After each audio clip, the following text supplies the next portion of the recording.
This free real estate mastermind is your opportunity to show up with questions, thoughts, anything I can do to help you build your business. I'm committed to helping you do it. Show up Tuesdays at 11 a.m. Central at zoomwithrob.com, and I'll see you there. Welcome to the Impossible to Fail Real Estate Mastermind. All right, let's go. Let's make some money.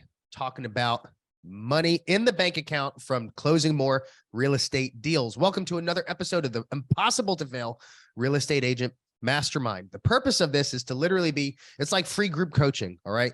People usually pay 4 figures a month to be able to get some group coaching calls. This is your opportunity to come here for freezies and get some coaching. Bring your questions. I'm going to give you some answers, and it is guaranteed to work if you implement it. Reminder, these episodes are all aired later on my YouTube channel at robstein.tv, and you definitely want to like and subscribe there so that you can be made aware of when more real estate content is posted, because I post quite a lot of it. So welcome, everybody. Thanks for being here. As always, I want to start out with some wins. I want to know, what have you implemented over the past week since we met last that has been a win in your business? Who is going to share those wins first? I had open house. Well, Ken, go ahead, and then we'll hit Brian. Okay. I hosted open house this weekend, and I got a buyer consultation tomorrow at 6. Boom! Hosted an open house, and Ken, remind us, what is the goal for every open house? Set an appointment. Boom! Set an appointment on the spot. What technique did you use to set the appointment? The ABCs and everything. I was just talking to them, and they're first-time home buyers. They had some questions, and I was like, "Hey, let's meet on, Wednesday sound." He's great. Morning, evening. Yep. He said evening, and then we secured it, and perfect. And Ken, remind the crew, what does ABC stand for? Oh, you would ask me that right now. I would, and I did. If I knew it, if you wouldn't ask. Who can help him out? Matthew, give it to us. Action, benefit, and commitment. Boom. Yeah. Action, benefit, commitment. What is the action, the appointment? What is the benefits to meeting with a great agent like Ken? Weekdays or weekend work best. So Ken, he had the open house. He implemented the techniques that he's learning here and in Earth to Orbit, available at earthtoorbittraining.com. And he is setting appointments at the open house. That's the goal. Congratulations, Ken. Great win. Brian, what you got for us? So I had an open house Sunday. I got 3 leads and have 2 follow-ups, one this week and one next week. The one may be a listing and a sale. Now that is what I'm talking about. That's definitely a great win. So you got some leads and you have some appointments coming up. That's great. And again, one of my first transactions was a listing and a buy that I met people at the open house. And those are definitely fantastic when you can help both sides of the transaction. And they really become a client for life, because that's a pretty substantial transaction, especially if you utilize what we learned in Earth to Orbit on maximizing previous clients, because that's where most agents drop the ball. And previous clients are your best referral source. So good job there, Brian. Good. Who else has a win? Margaret, last week was I'm going to call you up. Okay. Not call you out, but call you up, in fact, because last week was your first time here at the Mastermind. Did you implement anything that it doesn't have to be like a closing, it could be like a mindset shift. It could be any type of win that is pushing things in the right direction over the past week. Yeah. Good afternoon, everyone. Matt showed me how to go on the MLS and go in to find open houses. So I'm going to start that. I traveled over the weekend. So this week I am going to start calling on real estate agents who have listings to see if I can do open houses. Good. That's the way to do it. Excellent. And Matt is a perfect example of closing deals from open houses real fast once you implement these techniques. And of course, there's no secret that open houses are my personal favorite method of building your business. Congratulations. Good deal. All right. So I have a quick little concept to hit you with on a brief few-minute mindset section. I recommend you get your notepads out, and then we'll bring your questions. And today's concept is on the topic of how to form the right habits. How to form the right habits. So F.M. Alexander has a quote that I really love. And the quote is, people don't change their future. They change their habits, and their habits change their future. Okay. So what does that mean to you when you hear that quote? People don't change their future. They change their habits, and their habits decide their future. What does that mean to you?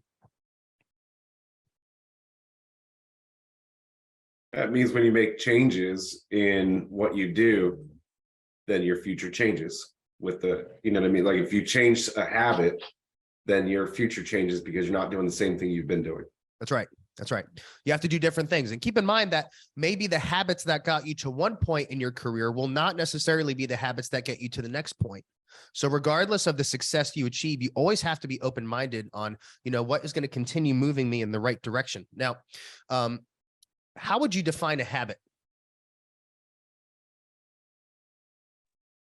Something you do regularly, like for example, some people drink coffee as soon as they wake up. That's how they wake up. That's a habit, right? I don't know any other examples. Well, that's okay. I mean, It's a I'm habit. drinking Something coffee you right do. now. No one had to tell me to make it, right? I think it's a routine that you do subconsciously because you're used to doing it.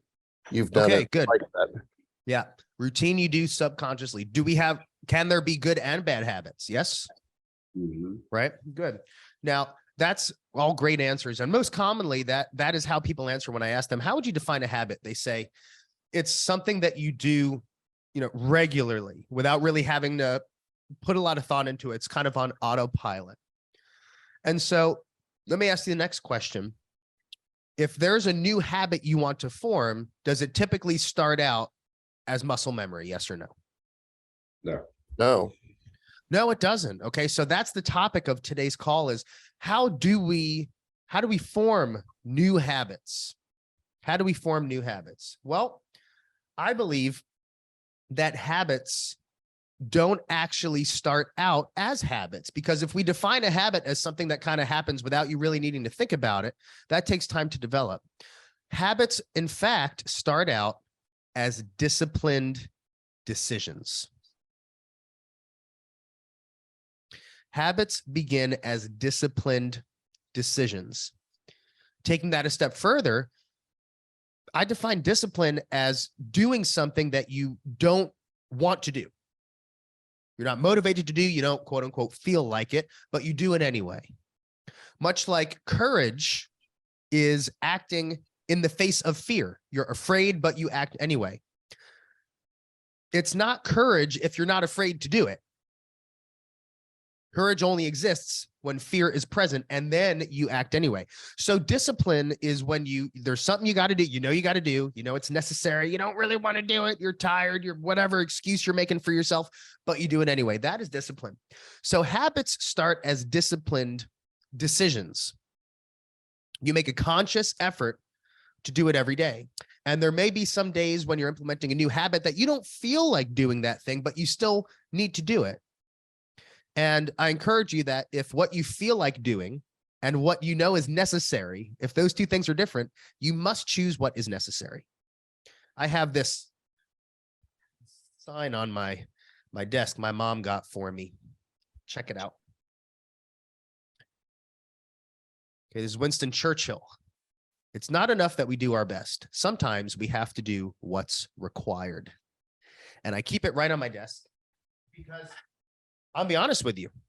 There are times during the day, frequently, that I don't feel like doing what I got to do. And there's this misconception out there that, great agents are just always motivated. We never face adversity. We never have any stress. And we're just always feel like doing everything we got to do. And that is not the case. I'll tell you right now, it is not the case.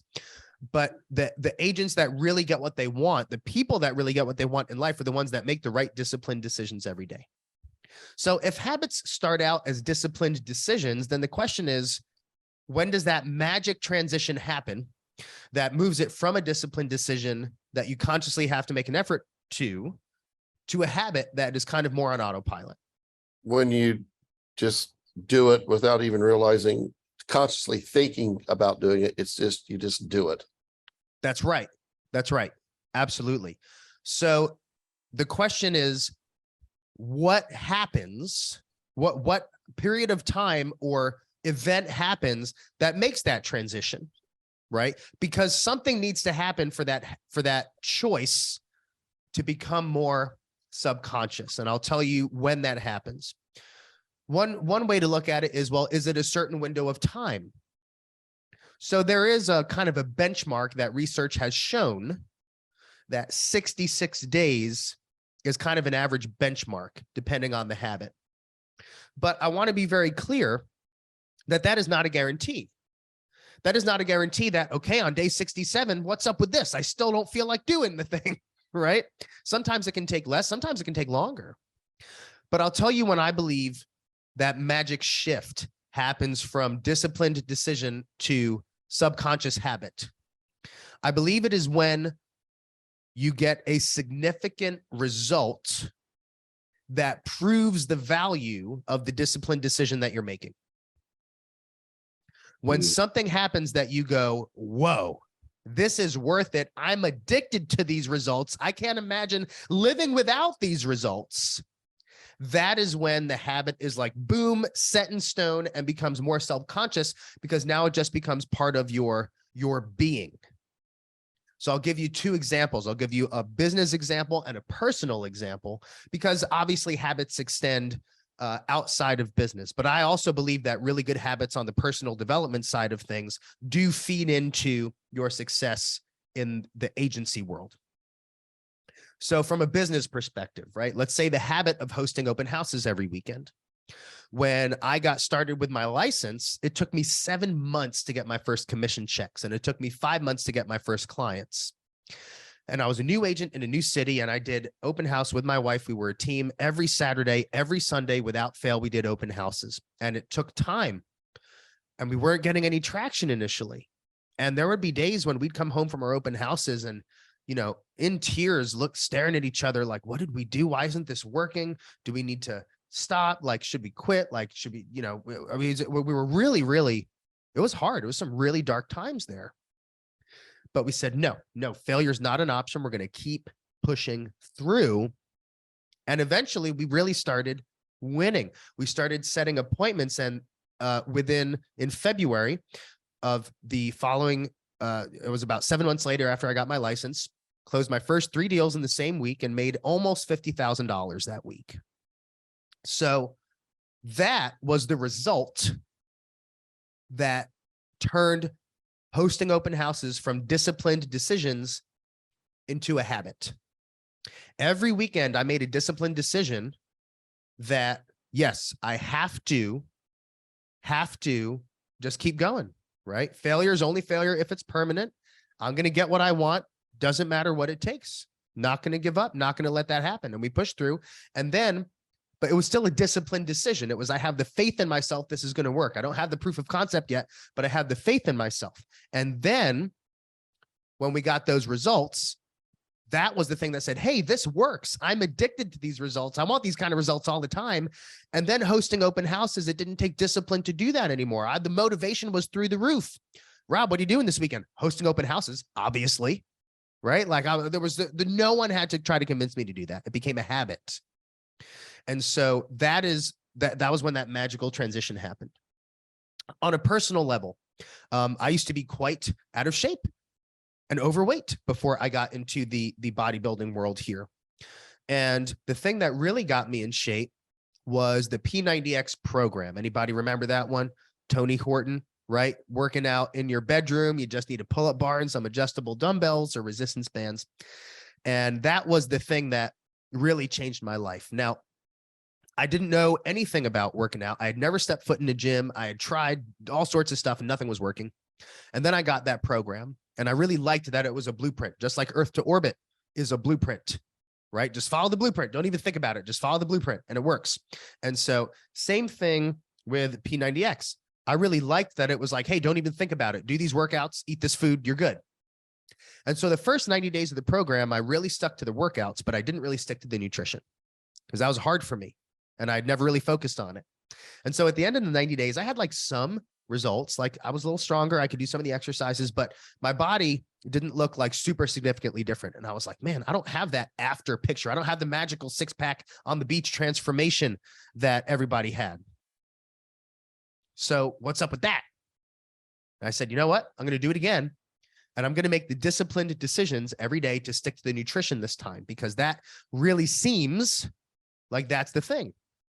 And I did. And guess what started happening? About 4 to 5 weeks in, I started seeing things I never saw before. I was like, there is a little six-pack under there. That's crazy. Like I do have shoulders, you know, like, and all these things started happening. Then before you know it, at the end of the 90 days, I lost 80 pounds, had the magical after picture that I went my whole life thinking I wasn't capable of. And so when I got those results,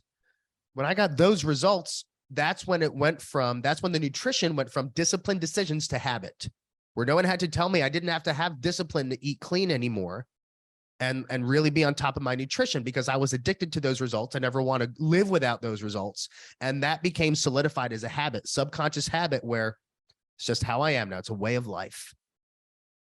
And so ask yourself, what habits do I need to form to get me to where I'm going?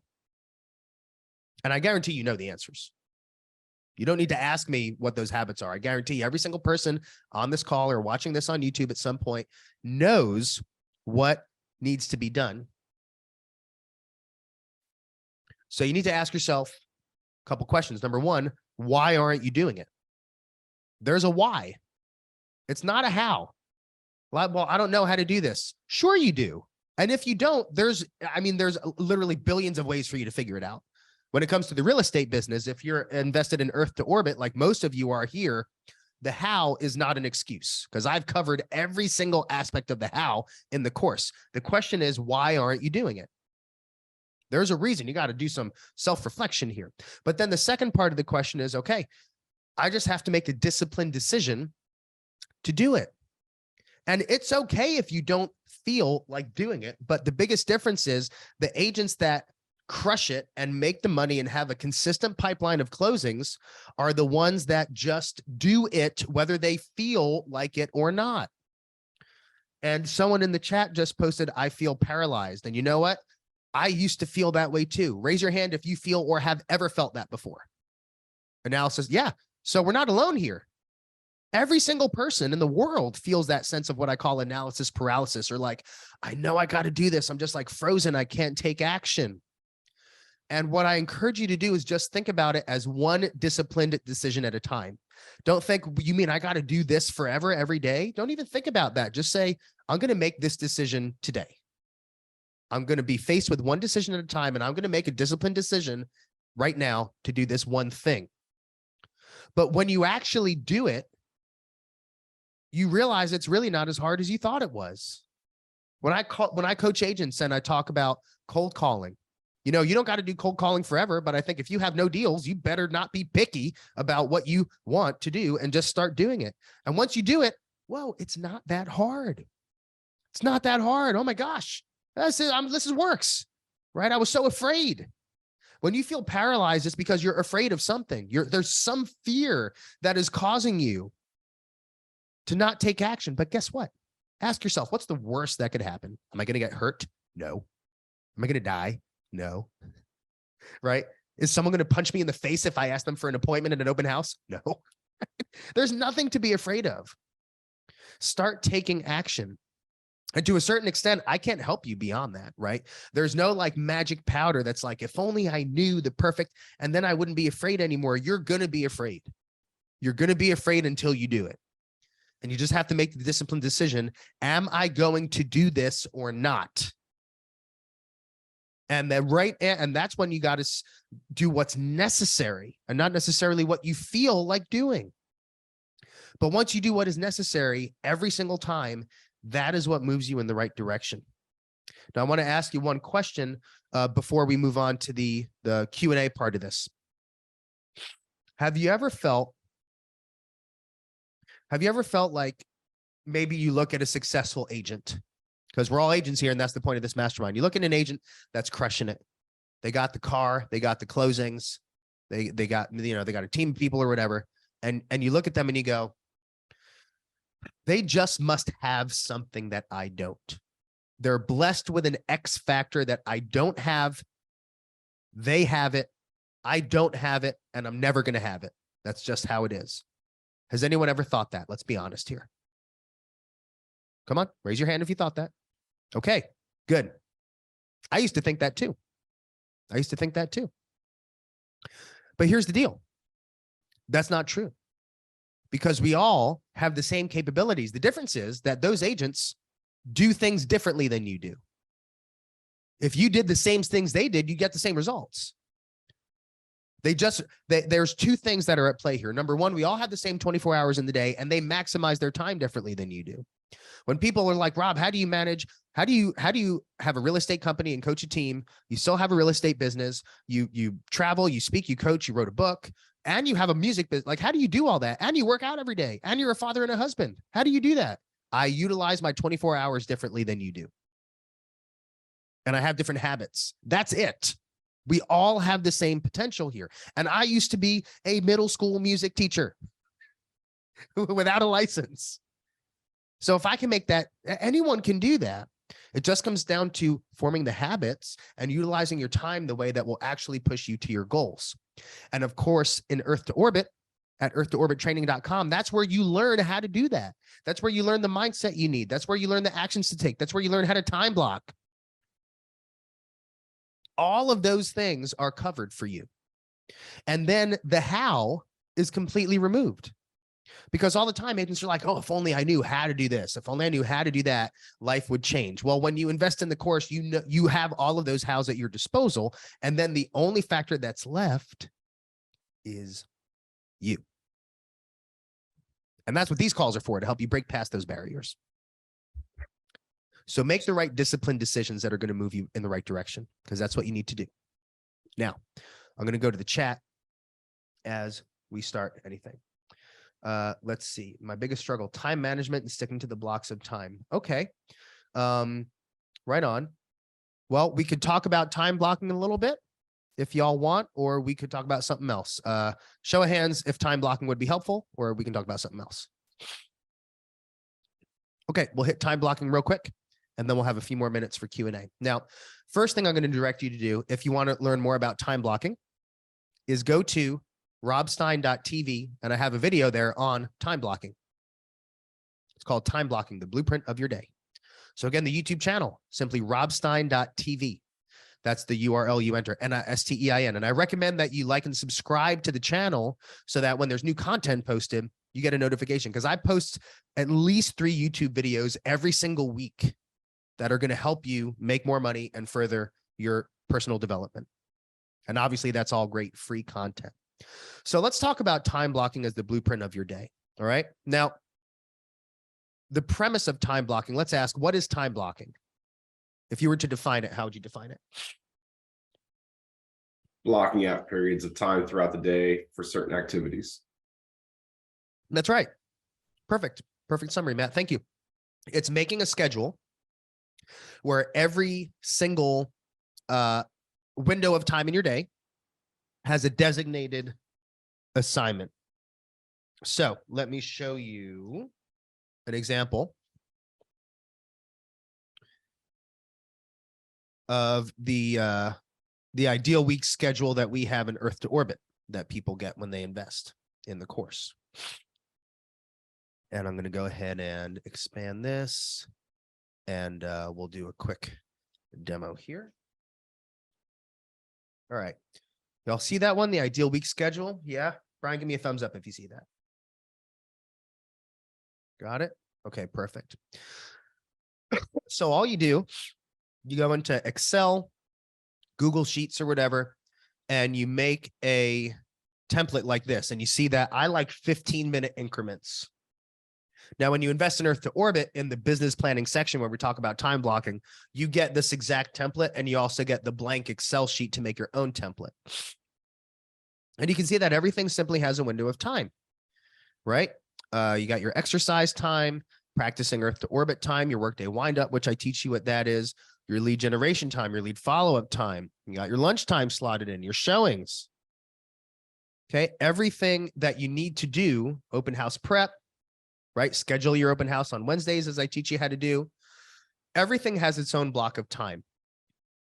Now, the beauty is that by creating this schedule, you're giving yourself a target. And you can't hit a bullseye if you have no target. Let me ask you a question. Raise your hand if you have ever felt as an agent kind of overwhelmed during your day, like you're not in control of your day. Yes. I'm seeing hands, I'm seeing head nods. Good. Okay. The first step to solving your problem is admitting you have one, right? Now, here's the thing. Being overwhelmed equals being reactive. When you feel like you can't control your day, when you're not in control, when you're overwhelmed, when that feeling like you're underwater and you're like, you can't even, you're right, you're just coming up for air, okay? Like there's no light at the end of the tunnel. It's simply because you're reacting to everything that happens. Have you ever had a day as an agent where you get to the end of the day and someone says, man, how was your day? You're like, oh, it's like 12, 13-hour day. I was so busy. I can't believe how busy I was today. Busy, busy, busy. But then you think about it and you go, oh, but you know what? I didn't push the needle any closer to making new money today. I just spent all day reacting to things that were happening. I'm trying to look in the MLS and boom, I get a text. Boom, I get an email. Boom, I get a call from a client. Boom, I do this. And you're just reacting to stuff. And before you know it, you've been busy all day, but not productive. Has that ever happened to you? Sure used to happen to me. Sure did. It's so easy, especially not so much at like the very beginning of your career, but once you start getting a couple clients, especially once you have like maybe more than one, like 2 or 3 sets of clients at the same time, that's when it's really easy to become reactive.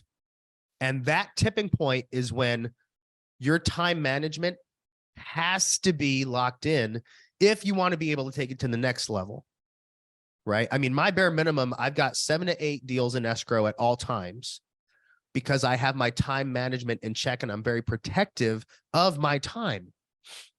If I wasn't, I'd be where I used to be, where I'm on the transactional roller coaster, like Matt Wright was when he came into Earth to Orbit, right? You close some deals this month and then boom, you got nothing. And you're up and down instead of just riding and constantly ascending. And so by having a blueprint, you can have a target to aim for. You might not be able to meet the perfect schedule every day, but at least when you have one, you're going to be a lot closer than if you didn't have one at all. So that's the first thing on time blocking is you got to create your ideal week schedule using that template. 15-minute increments, block out everything you got to do. All right, tip number 2, as you're writing these down. And again, when you go to my time blocking video, you're going to see all this stuff, but I'm going to talk about it more for kind of customized for real estate right now. Okay. So number 2 is you want to make sure that the highest value income producing activities happen first.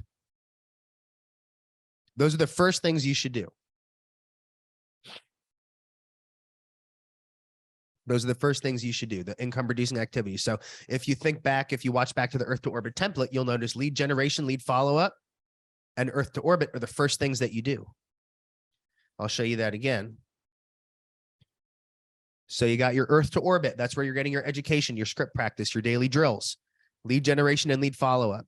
So by the time you eat lunch, you've now done the most important things. And what is your number one job as an agent? Who can tell me? Prospector. That's right. Prospecting for new business every single day, doing something that is getting you closer to making new money. That is your number one job. That is all that matters. You can't help people. You can't accomplish your why. You can't do anything without clients and closings. No one can be an agent for free forever. So the IPAs, your income producing activities, the basic principles of success, what I call the daily drills. That's what you do in the morning. So what are the daily drills for real estate? Script practice, lead follow-up, and lead generation, converting, setting appointments. Those are the most important things that you need to do every day. So by doing those first, right? So what you don't do is open your email inbox at 9 a.m. and spend 2 hours responding to email. I bet a lot of you do that. You're guilty of it. Why? That's not moving the needle any closer to making new money. And guess what? There's no such thing as an email emergency. Not going to happen. If it's an emergency, they call you. Okay? I don't look at email until after lunch.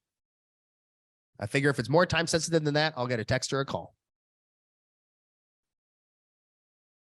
I do email twice a day, after lunch, at the end of my workday. Very concise with it. And so the morning, very protective of that time. All right, tip number 3. You have to protect your time. No one else will protect your time for you. You have to do it. As an example, when you go onto my Calendly to try to schedule an appointment with me, whether it's a listing consultation, buying consultation, podcast, anything, I'm not available before 1:30 p.m. Can't do it. Because I need to spend 60% of my day doing income producing activities. Now, podcasts, appointments, right? Those are important. They do make money. But for me, income producing activities are, something like this, right? Helping you, hopefully pushing someone to invest in the sales course if they need it, creating content for my sales courses. Okay. It's educator content creation because that's my space, training my team. That's it. That's income producing activities for me. Following up with people that have expressed interest in what I have to offer. That's my income producing activity. So if someone says, Rob, can you meet for an appointment at 10 a.m.? I say, I'm not available at 10 a.m., but I'm available after 1:30 p.m. Now it's easy to feel like you have to say yes. And they're like, are you available at 10 a.m.? And you feel like that's when you have to do it. Say, I'm not. I'm not available at 10 a.m., but I can do after 1:30. Now what I do is I just say, you know what? Just go ahead and go to meetwithrobstein.com. That'll take you to my calendar. Go ahead and schedule the best time that works for you. Rob, I see you're not available at 10 a.m. Could we do the morning? Oh, you know what? If it's not on the calendar, no, I'm not available. I have another commitment, but I can do any time that you see on the calendar. Utilize technology to be protective of your time. But if you don't protect your time, no one else will. And if you can't stick to your schedule, it's your fault. You have to be protective of your time. Don't let other people infringe on it. I used to do that all the time. And it was really frustrating for me because I feel like I have this perfect week schedule, but I'm not able to stick to it. Why aren't I able to stick to it? I have it. It's all color coded. It looks great. Then all it is an art project. Why can't I stick to it? Because I realized I wasn't being protective enough of my time. You got to get good at saying no.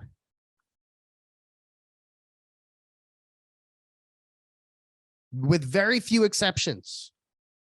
Very few exceptions, right? I mean, realistically, if someone's like, I have a $2 million listing appointment and the only time I can do it is Wednesday at 10 a.m., I will be there.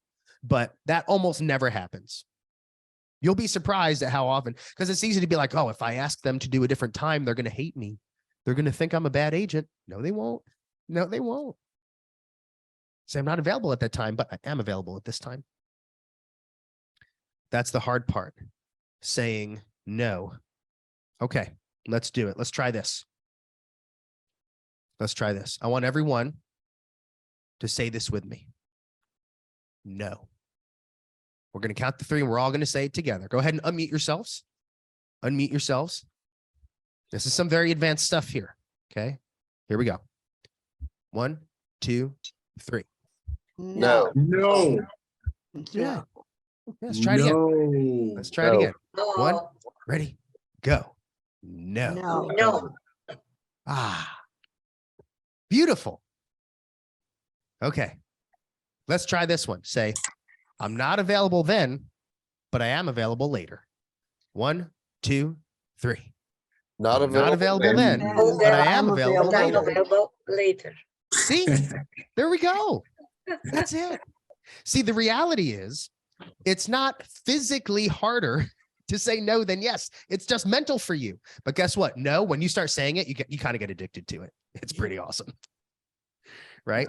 And what you're not saying is, no, I'm not available for you ever. You're saying I'm not available at that time, but I am available at a later time. And when you utilize what I do, you put everything in your calendar. You just push them to that calendar and then it's on them. What I don't recommend you do is go, oh no, I can't do Wednesday, but I can you do this time? Oh no, that's not good for, nope. Just go to my calendar. It's all on there. Pick the best time that works for you. Okay. That's all you need to do. It's not stressful. It's not stressful. And again, that goes back to what we talked about before. If you're having a hard time with it, you must make a disciplined decision to say, I'm not available at that time, but I can meet later. But guess what? Once you start seeing the results that happen from that, once you realize how insanely productive you become when you're protective of your time, that's when it becomes a habit. And that's when no one has to tell you, and it's not hard. And someone says, hey, are you available? You say, oh, no, I'm not, but I can definitely meet later. And you're excited to tell them no, because you know how much more productive you're going to be when you say that. It's magical. It really, really is. But creating that time and being protective of your time, that's one of those things where you say, how did they do all this and I can't? It's because we utilize our time differently. And the first step is to protecting your time. That is the most important thing. If you have a time that you're having a real important commitment to yourself, and just tell people, you know, I have another commitment in the morning, but I can meet in the afternoon. And you do have a commitment.